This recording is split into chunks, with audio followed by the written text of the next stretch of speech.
Ladies and gentlemen, good day. Welcome to Hexaware Technologies limited conference call for the Q4 CY25 earnings call. We'll begin today's session with a presentation from the Hexaware management team, followed by a Q&A segment. To ask a question during Q&A, please use the raise hand feature located at the bottom of your Zoom interface. This will place you in a virtual queue. I will now hand the conference over to Mr. Neeraj Kamka, Head of Investor Relations. Thank you. Over to you, Mr. Neeraj. Hello everyone. I hope I'm audible. Welcome to Hexaware Technologies Q4 CY25 earnings call. In the call today, we have with us Mr. Ashri Krishna, CEO, Mr. Vikas Jain, CFO. In the course of this call, we may make certain forward-looking statements, which may involve a number of risks and uncertainties. All forward-looking statements made herein are based on the information available currently with the management, and the company does not undertake to update any of these statements made in the course of this call. In this regard, there is a full disclosure which has been provided in the earnings presentation and in the press release. We consider that as read. With this, I'll hand over the call to Keech. Over to you, Keech. Thank you, Neeraj. If you could move slides, please.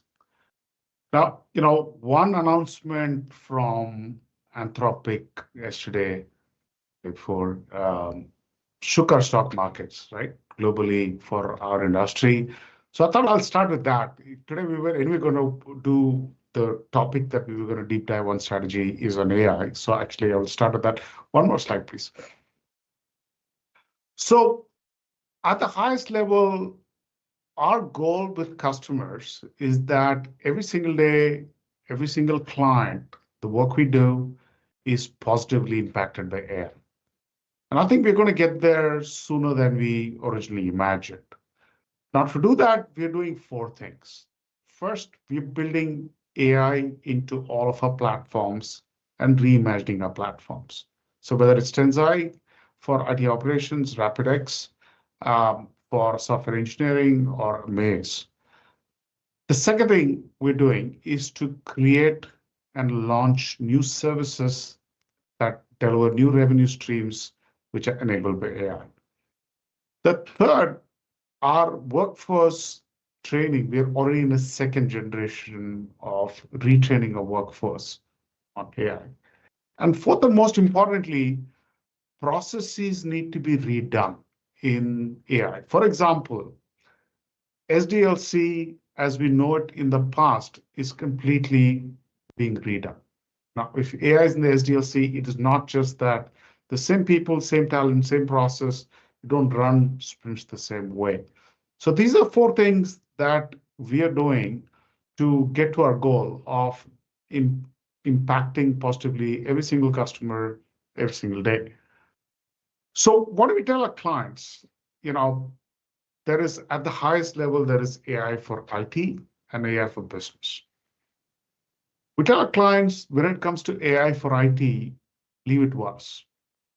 We know how to get productivity and velocity executed for clients well.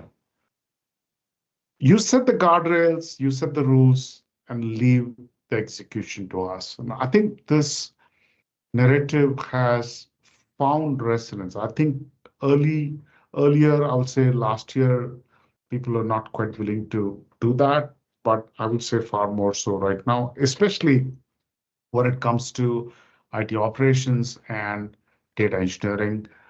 In SDLC, I think it's a little more complicated.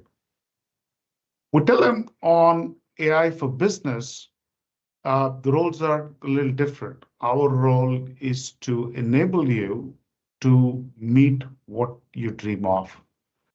Now, we certainly have multiple ideas on what they could do, but our first job is to enable the technology to realize with velocity the use cases that they want to execute. Now, on AI for IT, we have been first off the block multiple times and consistently so.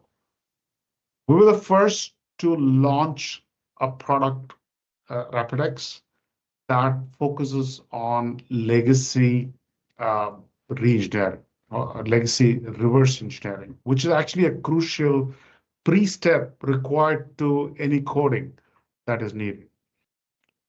In July last year, we were actually the first company to launch a vibe coding offering.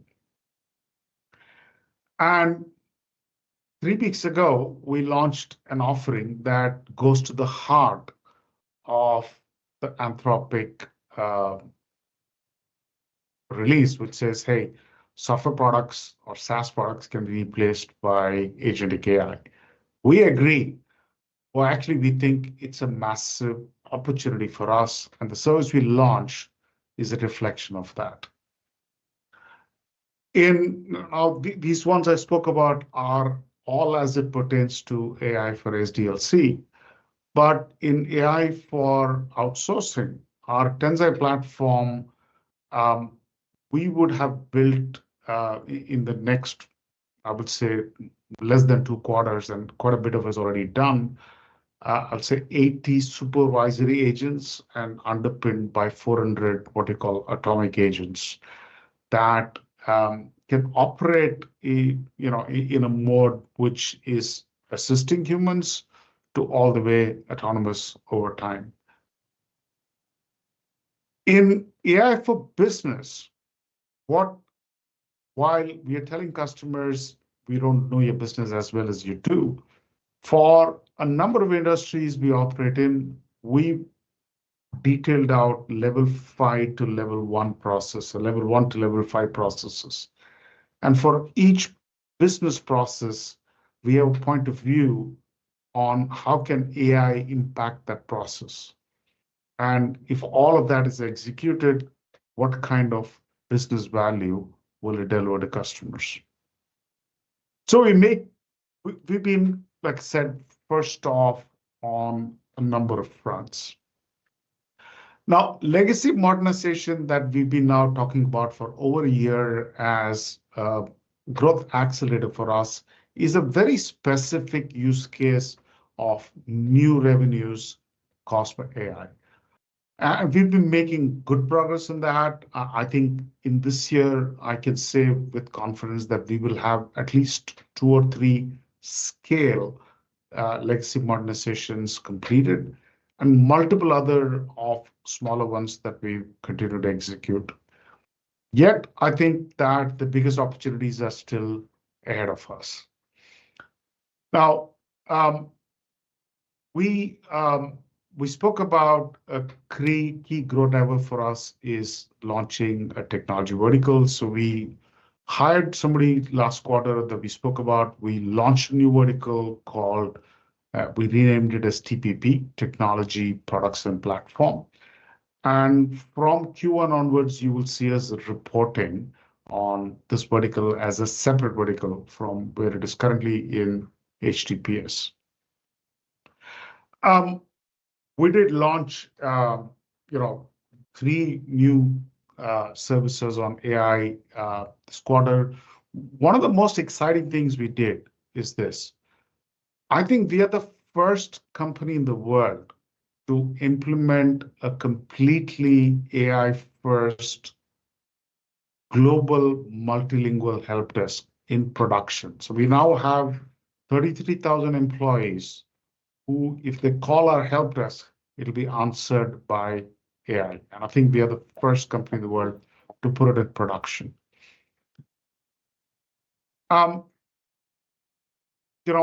We private equity markets, private markets in a more broad sense is a critical growth driver. Companies are staying private for longer and for larger, and there is no more important time than now for value creation in these companies. Amit Vij joined us as the Chief Private Markets Officer. He's done this for a living for over 20 years in different firms, most recently in Tech Mahindra. So we're pleased to have Amit. He joined us about 2 weeks ago. Our revenue and our people metrics continue to be positive. We closed with close to 34,000 headcount. We continue to have amongst the lowest attrition in the industry. In IT, it was 11%. our utilization ticked down a bit in anticipation mainly of growth in 26. We'll talk about that later. Last year we crossed one customer with 100 million. This year we crossed two customers with 100 million, and we added one client in the north of $50 million category. Our revenues for Q4 were, I would say, a tad lower than what we expected. I will say there are,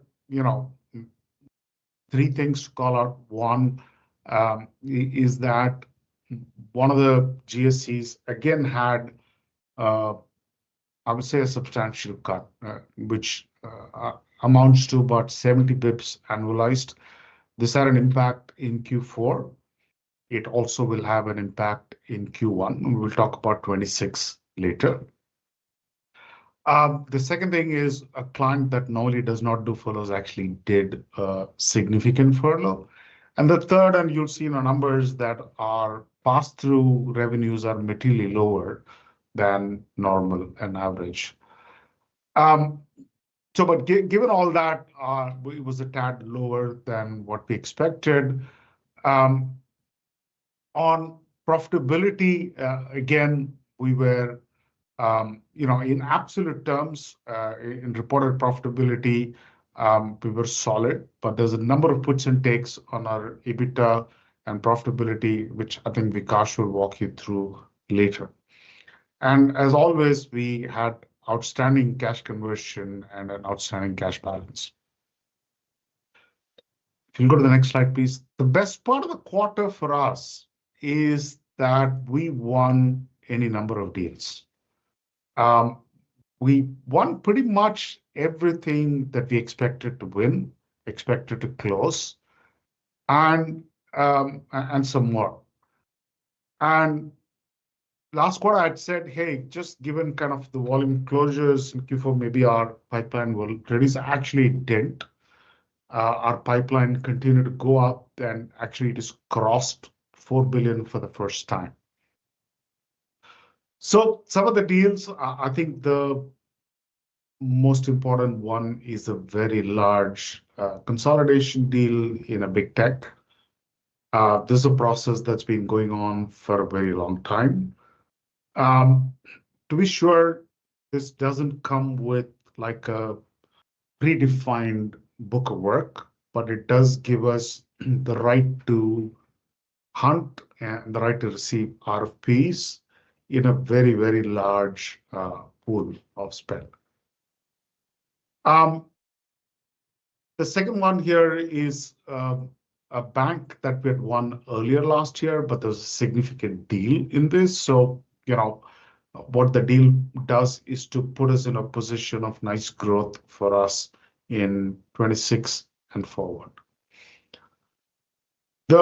Probably the single largest deal we did is who's now probably the globally largest pet insurance company. They've been acquiring companies at a rapid pace, and we do multiple things for them, starting from integrating the acquired entities into a common IT framework.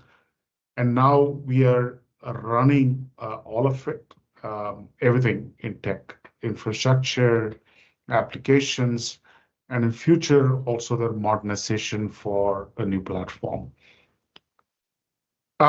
There's another very large insurance company that is modernizing their core into Guidewire, and we have a role in that. We're not the leaders, we're not the only people, but we have a significant role to play in that modernization. I was talking to you about AI for business, where for multiple industries, we've mapped out the process and showing what are the art of possible to clients of where can agentic AI play a significant role in transforming operations. So this deal here, Global CRO, is an example of that, where we are building agents for multiple steps in a clinical research process that will bring substantial efficiency to the customer. We're a deal with the world's largest casual dining. It's a holding company. They own multiple large brands in the US and some elsewhere in the world as well. And again, we will do much of tech for them. A very large tech services company in Asia. There's a scale GCC deal that we won late last year. And finally, one of the large PBMs, which is also happened to be owned by a PE firm, we are doing product development and platform support and engineering support for this organization.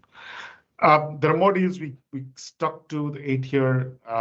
We will talk about 26 later after Vikash goes a little bit into details. But at the highest level, our deal wins were the best part of Q4. Vikash. Thanks, H. Thanks, H. If you can go to the next page, please. A little bit more color in terms of our revenue. So Q4 revenue was 389 million, sequential decline of 1.5%. In absolute terms, this represents a $6 million of decline. The decline was primarily driven by calendars and furloughs, which are seasonal in nature, close to $9 million, a lower license revenues of 7 million, and marginal headwinds from Forex. So FX was a headwind in the current quarter on revenues and also in terms of margins. The 16 million of headwind that we had in the current quarter was partially offset by a robust volume growth and a little bit of contribution from CyberSolve, which we closed in the middle of the quarter. Now, calendar and furloughs are seasonal items and will come back in future quarters. However, the way that calendar days line up in 26, it comes back in a more positive way in Q2 and Q3. Q1 will still be a net headwind versus Q4. License revenue for the quarter was at $11 million versus 18 million in Q3, a drop of 7 million on sequential basis. This was also lower than our historical average, which is anywhere around $12.5 to $13 million a quarter. So the volume growth is also reflected in our headcount additions that we have done during the quarter. And Keith spoke about the fact that it also had an impact, particularly with respect to some bit on the utilization, given the fact that we have been building up capacity to service the demand that we have been seeing. On margins, reported EBITDA for the quarter was 17%. This includes impact of few one-timers during the quarter. Normalized for the one-timers, the margin for the quarter was 15.4%. Now, it's a drop of 210 bips sequentially. The major contributors were Forex, which was a headwind during the quarter of 20 bips. Operationally, it was a tailwind, but then from a hedge perspective, for the hedges that we had started taking, it was close to a 40 bips of headwind. So the net of operational tailwind plus the hedge headwind, we had a net impact of close to 20 bips of headwinds. Calendar was a 60 bips of headwind. Utilization was close to another 60 bips, and we did give merit increases, which was close to 90 bips. So if you think about it, a lot of the drop that we had in the current quarter were seasonal in nature and will come back. Forex, we expect, will recover back soon. Calendar is going to come back starting Q2, and utilization, I'll talk through in terms of details how we are thinking about it in terms of recovering some of it. One-timers during the quarter, I spoke about the adjusted view. One-timers during the quarter in EBITDA were on 3 fronts. The first one was we acquired SoftClick in 2024, and there was an earnout related to the deal, which was payable based on the asset delivering a great financial milestones. SoftClick missed those targets. So the earnouts are reversed out. This was close to $25 million. Associated with that, and for the others assets, we did an impairment testing. It's an annual exercise, which we do every year. And based on that, there was an impairment testing done on client relationships and a charge of close to 15 million. So when you think about the reversals, you need to think about the reversals and the impairment charges at the highest levels in conjunction because they are closely interlinked. So those were the two items. The third one in EBITDA in terms of one-timers is an additional expected credit loss provision of close to $4 million. Now, last couple of years, we have seen an increase in credit risk on account collections. On a prudent basis, we have taken an additional provision during the current quarter. Now, this is one-timer in nature. This is an additional generic credit risk provision and not related to any client-specific issue. Now, if the collection pattern improves in future, this will come back into the P&L in future years. So this is, I just want to call out that what you see as an expected credit loss provision is generic in nature and not associated with any specific client. So the net of the three is close to 160 bips of one-timer credit at an EBITDA level. In addition, there are two more items which are one-timer in nature. If you recall, in Q2, we had announced a restructuring in one of our European countries. Now, that's progressing on track. Now, with the labor footprint reducing in that country, in the European country, there's a need to optimize on the rental state footprint we have. Now, some of these leases are committed and are long-term in nature. Now, as these offices are underutilized, we have taken an accelerated amortization towards the unused office space. That impact is close to $3.5 million. Now, this impact has been taken at an EBIT level. So that makes the total one-timer credit of close to 64 bips at EBIT level. Last one is the impact of labor code. All of you are aware of the context on labor code change, so I'm not going to get into that detail. Impact for the same for us is close to $12.5 million in Q4. On a continuing basis, we expect the impact to be close to 20 bips on margins for the full year next year. Let's go to the next page. Revenue for the full year was 7.6%, 7.1% in constant currency. Pro forma growth was close to 6.6%. Now, reported margin for the year is 17.1 versus 15.9% last year, an improvement of 120 pips. Even if you normalize it for the Q4 one-timers, the margin is 16.8%. So that's a significant improvement on a full year basis compared to where we were from a 25 perspective. Next page.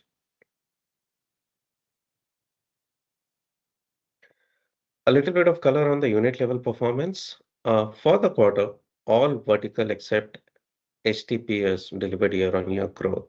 And on a full year basis, all verticals delivered year-on-year growth. Financial services has been the strongest performing vertical and has delivered both sequential and year-on-year growth in all the 4 quarters of the year. And if you recall, this is after absorbing a material headwind from budget cuts in one of the GSCs in Q1 and some bit of it in from a Q4 perspective. Growth was delivered, and the growth in this vertical was delivered by a combination of scaling existing clients and new wins. H&I, for the full year, growth was largely in line with the company average. The decline during the quarter, as we had called out in the last earnings call, was driven by an increased license revenue in Q3. This is a vertical where we are seeing the maximum amount of deal traction from a new logos perspective. MNC, manufacturing and consumer, we started the year with significant headwind driven by macro and tariff uncertainty. We called out in our last earnings that the headwinds in the vertical has started to bottom out, and we see growth coming back at a gradual pace. There are green shoots, both in terms of existing account and new logos. We delivered a healthy year-on-year growth for the quarter and back to green from a full year perspective. High-tech and professional services, on a go-forward basis, which is starting next quarter, we'll report it as 2 different verticals. One as a professional services, the other as TPP, which is going to be technology platform and products and platforms. Now, on a combined basis, performance for the quarter was impacted by decline in two large accounts of the unit. Now, these are in line with what was expected, and Keech had in fact called it out in the last earnings call. We expect both the units to get back to the growth from a 26 perspective, and more color on that Keech will anyway provide at the end of the present uh, subsequently in the presentation. Banking, a third straight quarter of strong sequential and year-on-year growth. And again, here growth is being driven by a combination of scaling existing accounts and opening new logos. Travel and transportation delivered a healthy year-on-year growth both in Q4 and full year terms. On geos, for the quarter, all the geos grew year-on-year. Sequentially, what you see as a decline in North America was actually driven by lower licenses and calendar plus furlough. The underlying volume growth continues to be very strong from a North America perspective. On a full year basis, North America growth was contributed by FS and banking, which were one of the best performing even from a unit perspective. APAC is trailing growth. However, we expect to see a turnaround in 26. More commentary on the 26 outlook will be covered by Keech later during the call. If you go to the next page, we continue to add meaningful clients to our client base. Keech spoke about the fact that now we have $200 million clients, and we have also added one to our $50 million client base. Next page, please. Now, this chart lays out the key operational parameters. On the offshore mix, now offshore mix has improved by close to 440 bips on a year-on-year basis. Now, there's a bit of a decline in the current quarter, is a mix of a few aspects related to how the deals have shaped up. But at the highest level, if you zoom out and look into it, on a year-on-year basis, there's an improvement of close to 440 bips. 100 bips of this was contributed by SMC. SMC being in the GCC space is completely offshore centric, so that is helping and aiding. Outside of SMC2, we continue to make significant progress in terms of improving our offshore mix. On the headcount side, during the quarter, we added close to 254 resources, 10th straight quarter of headcount addition. Now, during the quarter, IT was a net headcount add of 585 and BPS was a decline of 331. On a full year basis, we added close to 1535 resources, with IT adding close to 2000 and a net reduction in BPS of close to 500 resources. Utilization, Keech spoke about the fact that we did have a bit of a softness from an utilization perspective. There was a 300 bips decline in utilization compared to the prior quarter. The 300 bips is contributed 100 bips each by three factors, two of which are seasonal in nature and is expected to sharply recover in the next quarter or the quarter after. Close to 100 bips of the decline was furlough driven. The next 100 bips was on account of employees taking higher number of leaves during the quarter, being the year end and how the holidays stacked up. The employees took a higher number of holidays in Q4 compared to Q3. And the last 100 bips drop was driven by the bench we are building during the quarter to support the new deal ramp-ups. We expect the utilization to materially improve next quarter. Let's move to the next page. We continue to generate very healthy cash. Our closing cash balance is close to $235 million plus. The balance sheet is completely debt-free. DSO for the quarter came in at 67 days. It's a combination of both billed plus unbilled and is one of the lowest in the industry. In fact, the 67 days is lower than our guided range of 70 to 72 days. And that helped a lot in our cash conversion. Our OCF to EBITDA on an LTM basis was 76%, which was higher than our guided range of 70%. ETR for the quarter came in at 10.4%. This had a one-time impact associated with earnout reversals. Adjusted for that, ETR for the quarter was at 25%.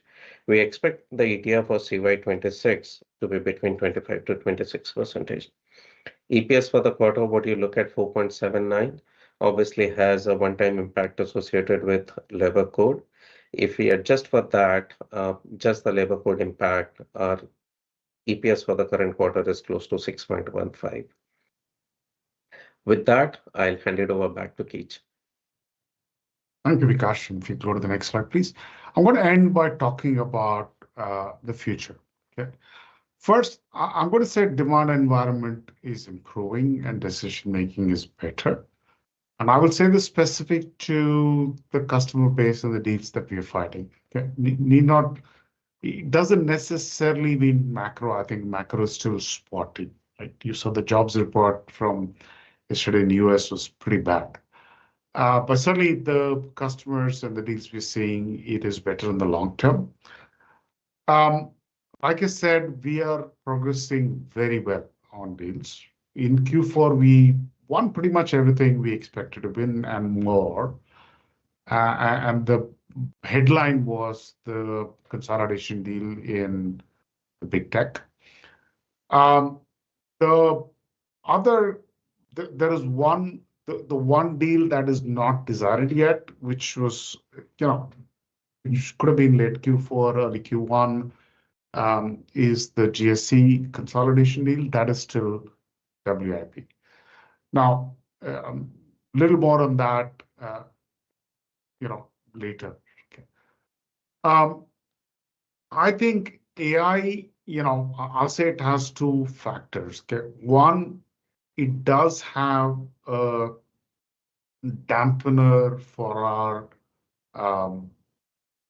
whether it's software engineering, testing, IT operations, it is a dampener on our revenue. And, we have whatever best estimate we have, we've included that. Okay.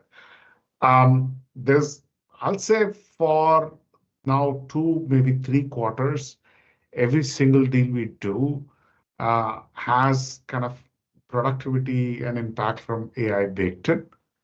And we expect more of that will continue through the year. That's why I said there will be a dampener on revenue growth due to IT, which we've accounted for. On the other hand, I think it is creating exciting new opportunities and avenues for growth. The most recent one, we've been speaking about it for a while, for a bit, but suddenly, the whole world is speaking about it, an opportunity to replace SaaS. Now, if you think about it, that's a massive opportunity. And I'm not sure about, of course, some of the reaction is initial, but if you think about it, SaaS doesn't want to replace itself.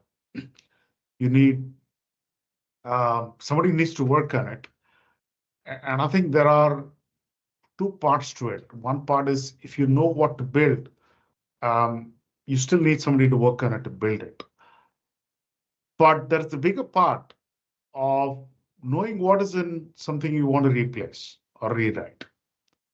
And that is a pretty tough problem to solve. And frankly, that's a secret sauce that we built. And that's one of the services that we launched this quarter. And I think eventually all these services will create net new, after accounting for the dampness, positive growth for us. Now, what does kind of all this mean for 26? Right now, given where we kind of how 25 panned out, clearly we have some lessons learned on how to communicate with you. So what we're saying is that we expect our revenue growth to be better than what we reported in 25, which is 7.6.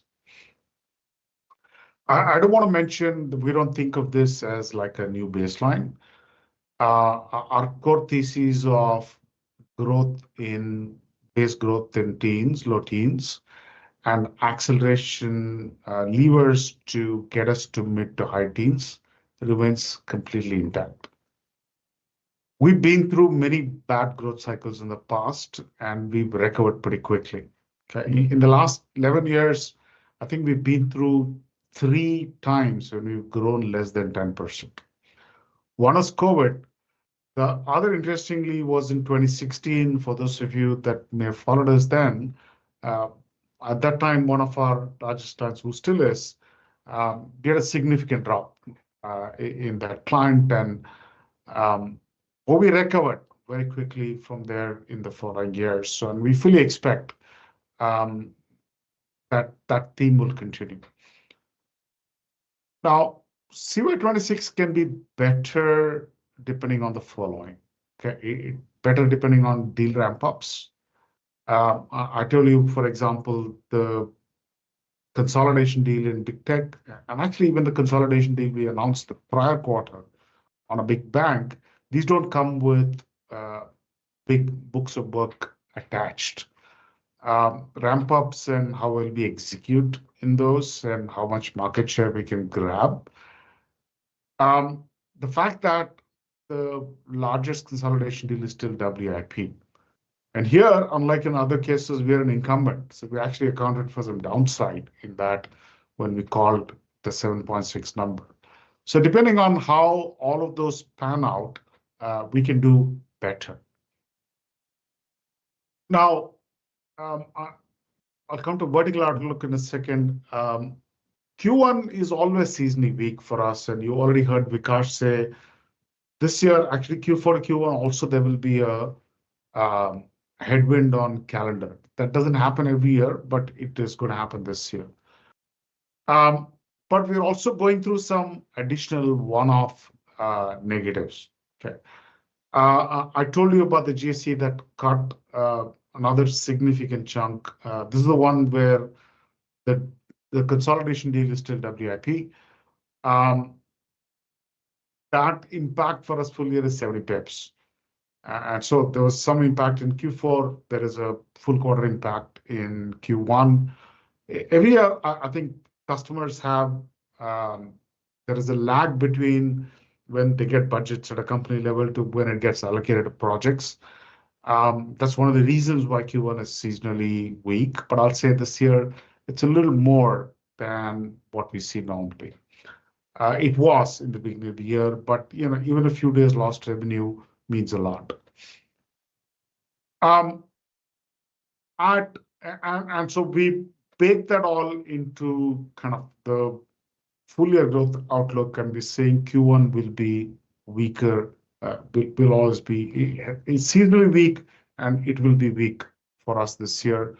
We will accelerate kind of growth every quarter after Q1, and you will see that in our numbers. From a vertical perspective, banking and H&I will lead growth for the company. They will be higher, probably quite a bit higher than company average. MNC will be back to growth. Professional services, I called out the 2 clients last time that led to kind of one which had a significant ramp down, the other which had a specific beginning of their year budget issue. We'll kind of get back to growth, but lower than company average. Now, TPP, which is the new vertical, will grow, but from a small base. And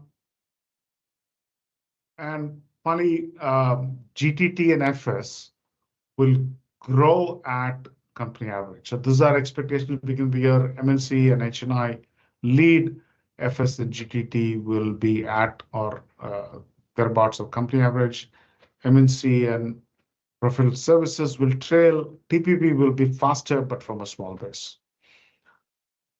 Finally, on margins, we will change our reporting to EBIT from Q1. This is, of course, based on feedback from you, what we see in the market. There were various reasons from an IPO we had to do EBITDA, but we're going to change it.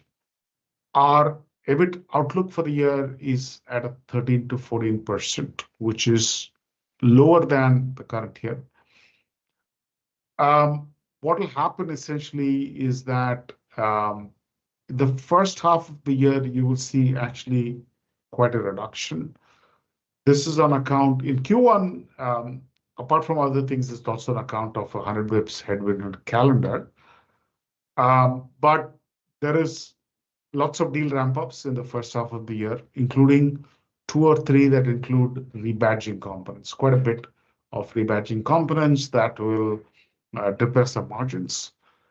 It will recover pretty sharply as we kind of right-shore those deals that we execute in the first part of the year in H2. So actually, you'll see funny H2 exiting at better than the current year, but in aggregate, because we start with a lower start point, in aggregate, it will be at 13 to 14%, but with a stronger exit. As for margin, with that, I will pause and take questions. Thank you all. Thank you very much. We will now begin the question and answer segment. To ask a question, please click on the raise hand button at the bottom of your Zoom interface to enter the queue.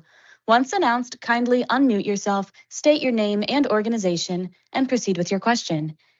If your query is addressed before your turn, you may press the lower hand button to exit the queue. We will pause briefly to allow the team to assemble the list of participants.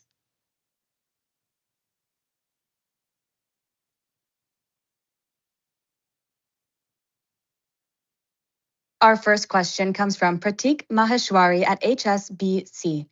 Your line is open. You may now unmute and ask your question. Hello. Thank you for the opportunity. So, Keech, I had one question around the expectation for next year. So I understand that probably 1Q has a lot of headwinds, both around the calendar days and some client-specific issues, right? So, but to hit again the mid-teen guidance, right? Do you think how do you think probably 2Q and 3Q will pan out, right? The deal wins and the deal pipeline is very strong, as you've said. So see, but it seems that it will be a very high ask rate for those 2 quarters as well. So just wanted to kind of if you could double down on that. Hey, Pratik, I said our growth will be better than 7.6. I said our long-term thesis of teens and mid-teens, low teens to mid-teens is intact. But you're right. No matter what number you pick, the growth ask in Q2 and Q3 will be high. Like I said, we do expect to kind of accelerate growth every quarter from Q1. So yes, that is the expectation that there will be a growth. Now, the calendar in itself this year actually is going to give a little bit higher than usual growth from Q1 to Q2. Much like it is a tailwind for Q4 to Q1, it's a little more than normal headwind for Q1 and Q2 as well. Okay, and beside the headwind from the GSC client, do you think the headwind which company faced from the professional services client, do you think that is curtailed now and probably that should start growing as a run rate basis? So there were 2 clients in PS. One where we kind of won the consolidation deal, we've been gaining market share. There was a kind of plateauing at the beginning of their fiscal year, which is July, and that'll come back to growth. The other one where we had a very sharp decline, I'll say like 75% decline from where we were a year ago, that stabilized. So I think what you will see is that we will get growth again from Q2 in this vertical. On the other one, the GSC, I mean, our best read is this right now, that they still haven't decided on the consolidation deal. The cuts and the lack of allocation of budgets early in the year is essentially kind of, we think, pending the decision.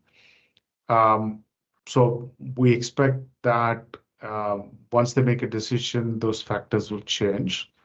Nevertheless, again, in our base growth that we put here, we haven't assumed that. In fact, we've assumed, because we're an incumbent, we've assumed some downside case. Because they haven't decided we could win or lose. We assumed a downside case too. But, that's the commentary on the GSC. Okay. Thank you, Keith. Those are my questions. Our next question comes from Ankur Rudra from JP Morgan. Your line is open. You may unmute and ask your question. Thank you. Thank you for your comments on AI, Keech. Just zooming out a bit, what's the best way to assess your relative competitiveness here? And I'm asking this because in the lack of anything else, investors normally look at growth. And on that basis, if one looks at the growth trajectory on the last 5 quarters, we've gone from 16% organic growth CC basis to perhaps flat this quarter, maybe 1%. It's a bit of a contrast versus what we've seen in your peers with broadly similar mixes. So maybe you can highlight why the investors should not assume AI is more negatively impacting you versus others. Yeah. So if you recall, I think last quarter or even last quarter prior to that, I said that for 25, our performance issues are not to do with AI. Okay. And I'll say that my view in general for the industry, I do think there'll be an impact on growth for the industry and for us, and we've accounted for it in 25. Now, I will reiterate why I think, actually, not only are we at par, I think we are way better.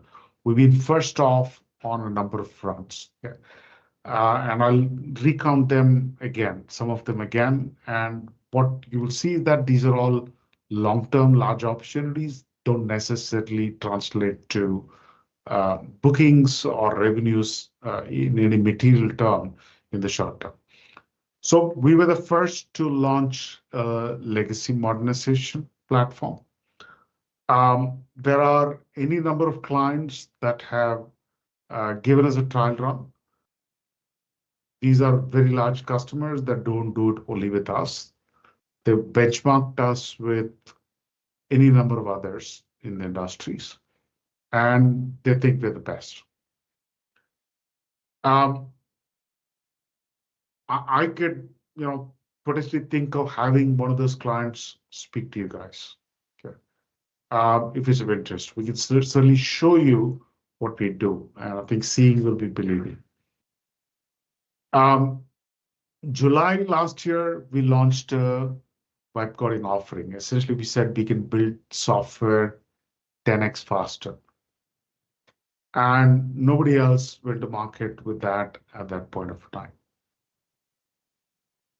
3 weeks ago, we launched an offering called Zero License. Essentially, think of it as a SaaS kill. What we're telling clients is we can get you to license off, we can exit all your licensed software over time. We identified a number of what we think will be easier to execute use cases and types of software to do initially before people kind of start getting closer to the core.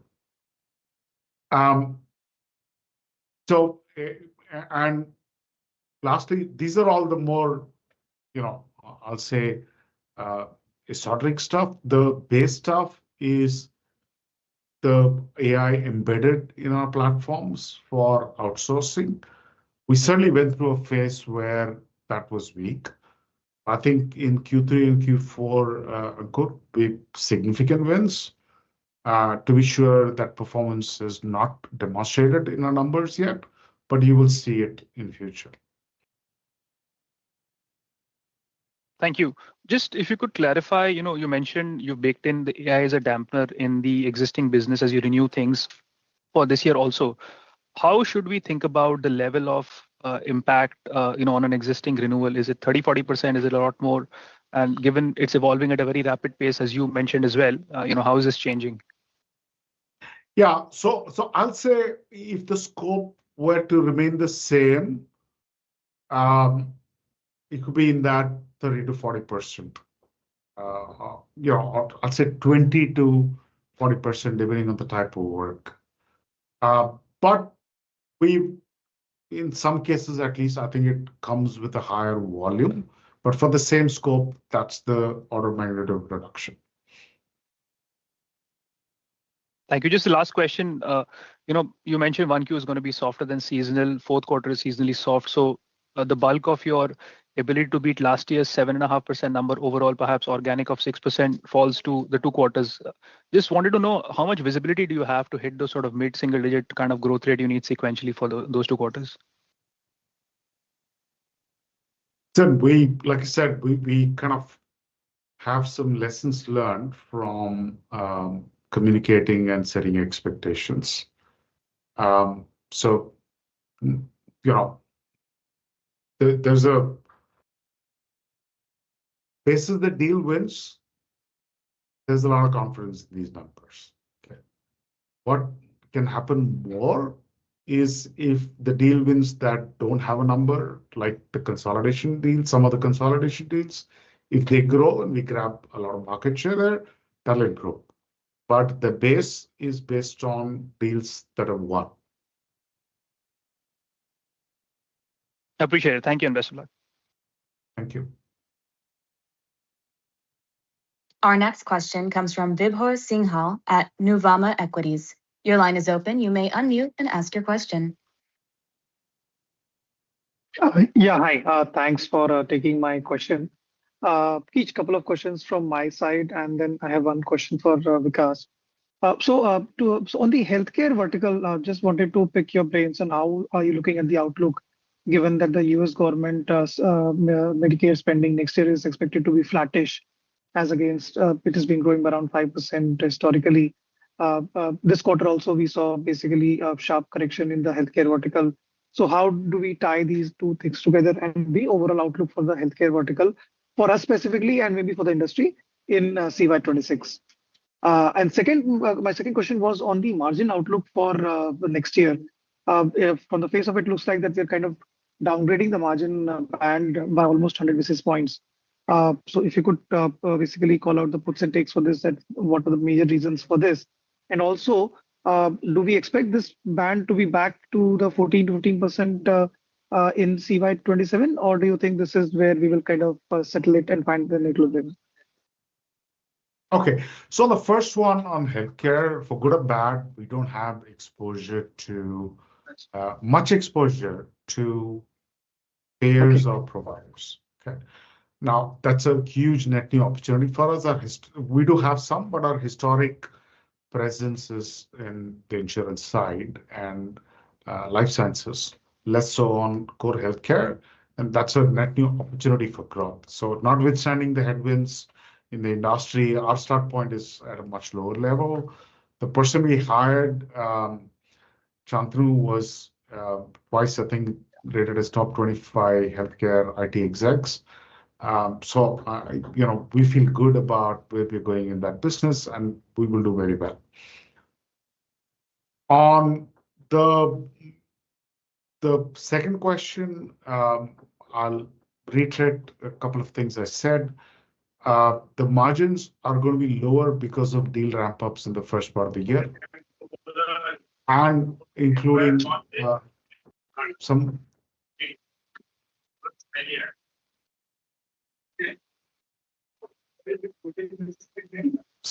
Sorry, somebody needs to go on mute.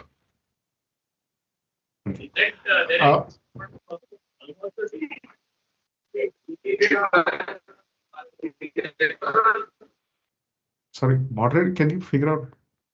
Okay, thank you. The margins will be lower primarily because in the first half of the year, especially, primarily because of deal ramp-ups. And the deal ramps also have 3 of them actually have rebadging components, which will depress our margins.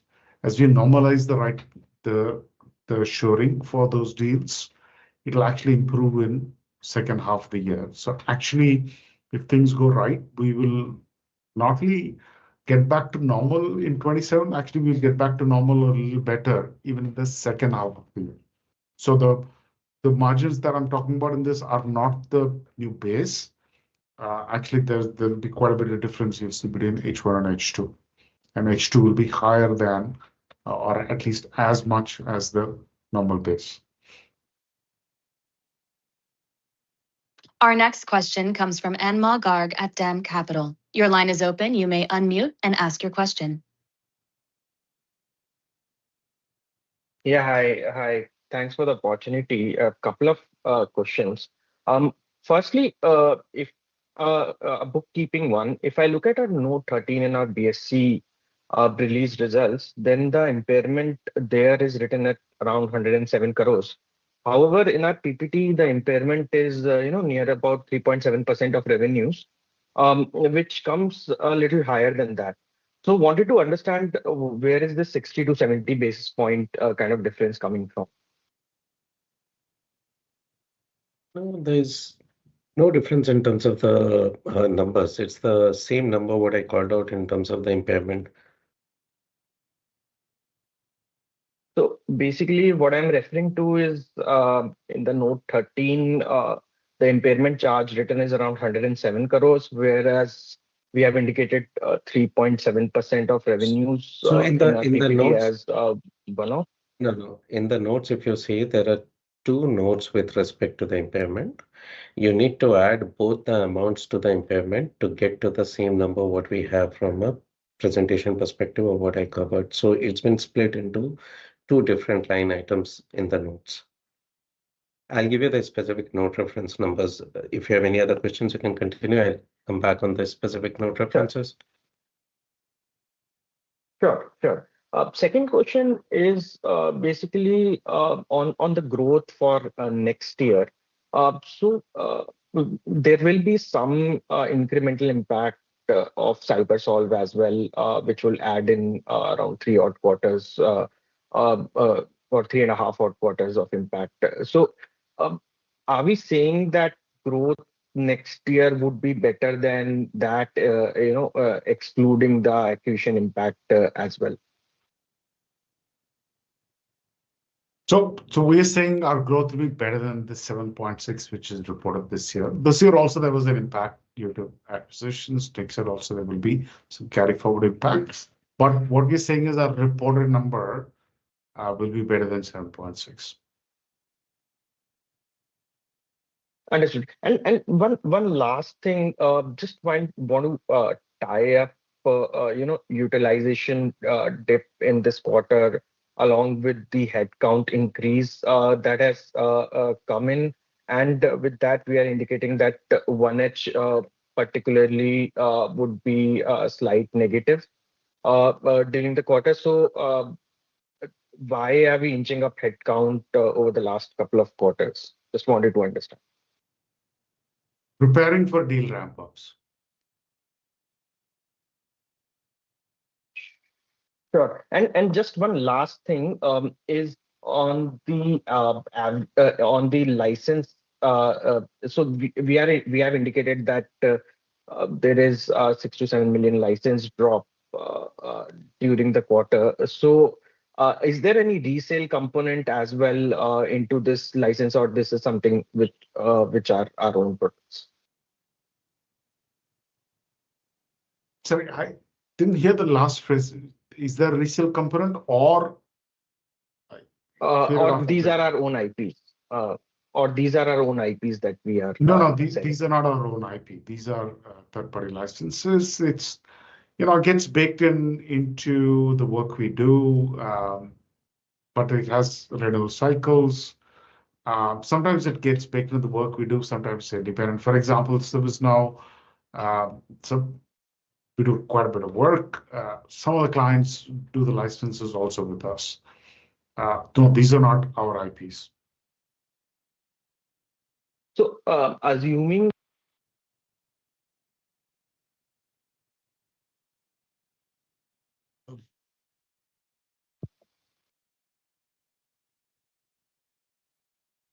Our last question comes from Dipesh Mehta at MK Global. Sorry, there was a question. Just wanted to clarify on one thing. The impairment numbers, what you were trying to look for from a balance sheet perspective, if you look at note 10 on the balance sheet, it calls out the console impairment impact of INR 1302 million. So you can look into that. Yeah, over to you, Thanks for operator. the opportunity. Can you hear me? We can hear you, Dipesh. We can hear you, Dipesh. Okay. Okay, thank you. Thanks for the opportunity. Couple of questions. First, just want to understand about the acquisition, how those acquisitions are playing out. If you can give some sense about SMC and Cybers, how those acquisitions are playing out. Because now I think a number of quarters have played out in terms of synergy benefit, what we envisage, as well as capability expansion, help us to extend our overall addressable market perspective. So if you can give some sense, we made some impairment provision in some of the past acquisitions. If you can help us understand it pertains to what. Second question is about the overall deal intake. We said we have a good healthy intake in Q4, but can you provide some sense about how the ACV played out in CY25 compared to, let's say, CY24 kind of, and any change we made to guidance practice, the way we guide for future, if any changes we made to give some comfort about the way we guide. Okay, there are a number of questions in that.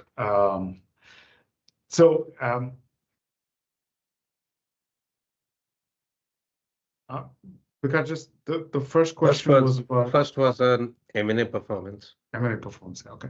So I think our soft relic, which is not in 25, which is in 24, is not doing well. That's why you've seen the impairments. To be sure, the payout kind of goals were aggressive. They are for the other acquisitions we made as well. So, reversing payouts doesn't necessarily mean bad performance. But in this case, I would say the performance was not good. And I think that's part of the reason why we didn't do well in 25. I'll say kind of, two of software clients went bankrupt during the year. Two substantial ones, okay, during the year as in 25. Vast majority of the work is also in the consumer sector, manufacturing consumer sector, and that's not a sector that's done well, did well due to macros. But what are the reasons are in aggregate, it didn't do well. CyberSolve is still too early. It is not even a quarter, not even a full quarter yet. So it's still too early. We expect it'll do well. It's very adjacent to what we do in cybersecurity. It's a service that we sell otherwise. When we have been selling, we didn't have the capability to execute, so we actually sub a bunch of that work. So very adjacent, we expect it to do well. SMC, the world, is going to GCC. Whoever is not there is going to set up one. Whoever is there is going to grow. And of course, it's not only India, right? So I think the fact that you need a capability to do what SMC does is necessary. I think it gives us visibility. Lots of customers were thinking about GCCs who were not thinking about us before, clearly do now because of this acquisition. Every quarter since we acquired, we've announced a deal, including in Q4, we said a major IT services firm in Asia, scale GCC deal we won. The next question was on guidance practice, H. Yeah. So I think our most important kind of is to be more conservative, right? So is to make sure that we can meet what we said we will do. ACV trend, if you can give some sense how it played out CY25 versus CY24. Where we ended in 25 is better than where we ended in 24, quite a bit so. In terms of bookings that we carry forward into the year.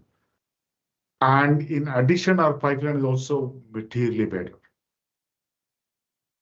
Now, we've kind of spoken about some structural things that went into this. We built a new hunting team through 24, through the second half of 24. So essentially, the current team as it stands came together in end of 24. I think it took some time for them to learn, settle in, become productive, and it is now working well. And the results for us were in booking in second half of 24. That's why I said our where we ended the year was much better than where we ended 24. You'll see that translated into revenues through the course of 26. Understand. Thank you. I think that's the last question that we'll take. We have significantly short over the time. Kish, any final remarks and then we'll close the call. No, thank you all. Look forward to talking to you again next quarter. Thank you.